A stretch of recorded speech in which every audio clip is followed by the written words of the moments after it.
Hello, my name's Dan, and tonight we'll be taking a look at Locust, U.S.A. by Hwilson. This was released in January of 2021, and it's an electronic pinball simulator, similar to Breakout for the Atari. I'm gonna go ahead and say it, I love this game. It combines a cool Stranger Things-like story with old-school pinball dynamics, but it also has randomly generated events that make each playthrough a little different. So there is some luck involved in completing it. So let's get into it. Okay, 4 high school students decide to investigate the terrible mysteries haunting the small town of Locust. I guess this is a demo, and the only adventure we have access to right now is called Raw Meat. Let's break into school. We've got to see if those weird stories are true. See what I mean about the pinball gameplay? To progress through the story, we have to hit various blocks while sliding the paddle around and, keeping the ball alive. I like how each ball represents one of the 4 friends. Our score is in the top right corner, and if we collect 2,000 in cash, we get another heart added to our health. Spelling out Locust will award us with 1,000 in cash, I think.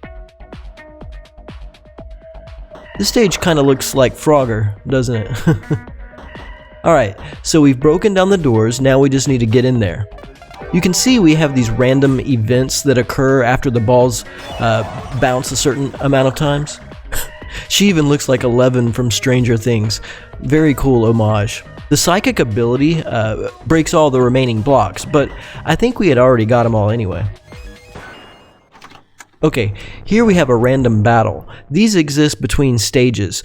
All we really need to do is get the ball past them, but these battles are good for farming points.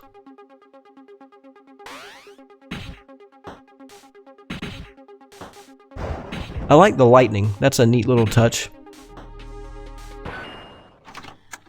Okay, you sneak around the dark hallways of the school building on your way to the cafeteria. Lots of missing students were telling tales right before they vanished.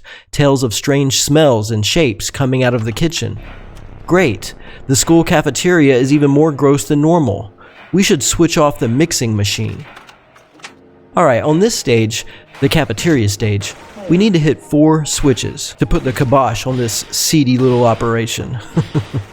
We also have to avoid these zombie-like creepers that respawn after you hit them.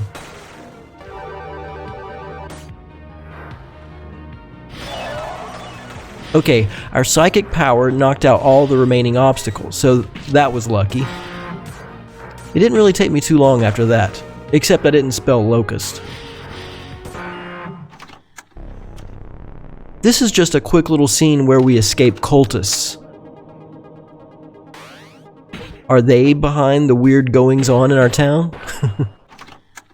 As the mixing machine gradually stops hissing, pumping, and oozing, you take a look inside the nearest vat. You wish you'd never looked. There's human meat in this mixture. Huh? That pile of meat over there is moving? This is cracking me up. Okay, this is almost like a boss battle. We have to fight this giant fleshy meatball. This gives me time to level my one criticism at the game. The random events. I like how they keep the game interesting, and the RNG element adds a lot to the replay value, but they stop the gameplay, and sometimes they stop it at crucial moments. Anybody who has ever played a lot of pinball knows that you get into sort of a flow, you get into the flow of the game, and you're in the zone. The last thing you want is for everything to stop just so you can read a message saying the paddle is shorter, or you lost a heart, or whatever. Fortunately, you can turn off the random events, but then you're missing out on part of what makes the game so interesting. I just think the developer might want to rework it so you can somehow have both, Anyway, we've killed the monster. The kitchen smells far worse than you thought was possible. As the meaty sludge monster melts away, you find a grimy business card on the floor. It's advertising New U Genetics Corporation. Here we see the overworld map. That's really cool. We're headed to the corporate HQ. The plot has thickened. Is this a secret lab? We can sneak in through the air vents. Okay, this is another Frogger-like stage. All we have to do is knock out one of the vents and then hit it again to go inside the building.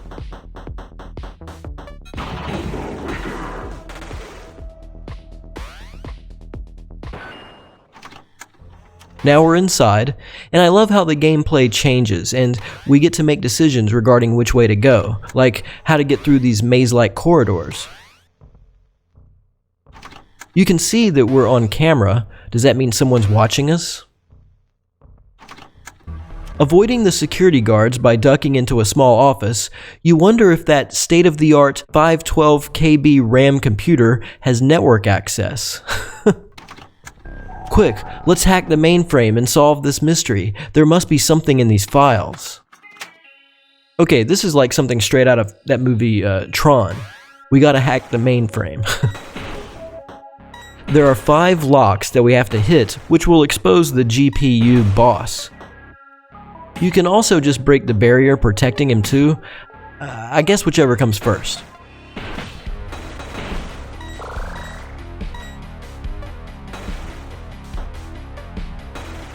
I love this music. You can tell they put a lot of time into this. I also like how the entire story is kind of a mishmash of different tropes in horror movies or TV shows. Like, some enemies are possessed, we have telekinetic abilities, there's some sort of conspiracy happening, maybe cultists are behind it all, there's computer hacking, that sort of thing. But I think it's done well, and it keeps things fun.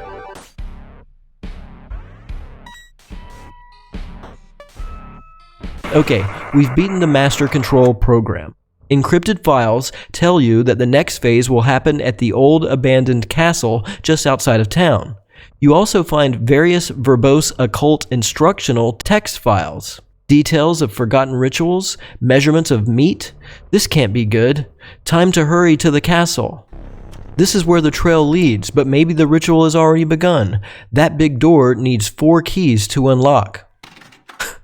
I love how they even threw a castle into the mix. So, story-wise, this cult was pulling the strings the whole time. They were secretly running the corporation. And through it, they were feeding the students tainted meat that turned them into zombies? Is that it? I'm not really sure, but it sounds awesome. It fits so perfectly with the look and feel of the game itself. Okay, we've collected the keys and opened the door. Now just to get the ball inside so we can exit the level. There we go. Now we just gotta get past the Black Ops cleanup crew.